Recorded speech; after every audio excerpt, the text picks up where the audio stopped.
গোটা বাংলার মানুষ আজ বানভাসী। উৎসবের আগে এক অন্যরকম ছবি গোটা বাংলা জুড়ে। শ্রী অমৃত দাস মহারাজ অগ্নিবাণ নিক্ষেপ করছেন বাংলার মানুষের শান্তি কামনার্থে এবং যে অশান্ত বাংলা শান্তি ফিরে আসুক। উৎসবের ঘনঘটায় সবাই মুখে ওঠে।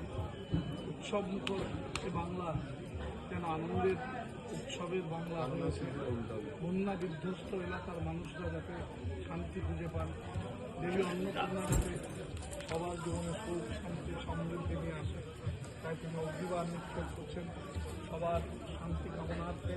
শ্রী অমৃত দাস মহারাজ তারাপীঠ মহাশ্মশানে আজ যখন পিতৃপক্ষের অবসান হবে, ক্ষণিকের অপেক্ষার পর দেবীপক্ষের সূচনা হবে।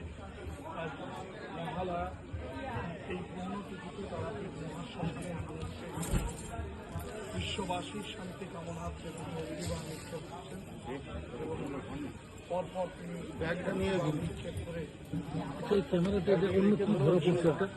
সবার জীবনে ক্যামেরায় অন্যটা কি ধরা পড়ছে?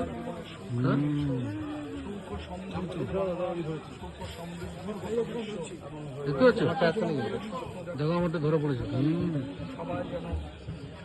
কৌশিকদা দেখো ক্যামেরা কি ধরা পড়ছে, দেখো এই দেখো এই দেখো এই দেখো কৌশিকদা এবার এসো। কৌশিকদা আস্তে মাধুর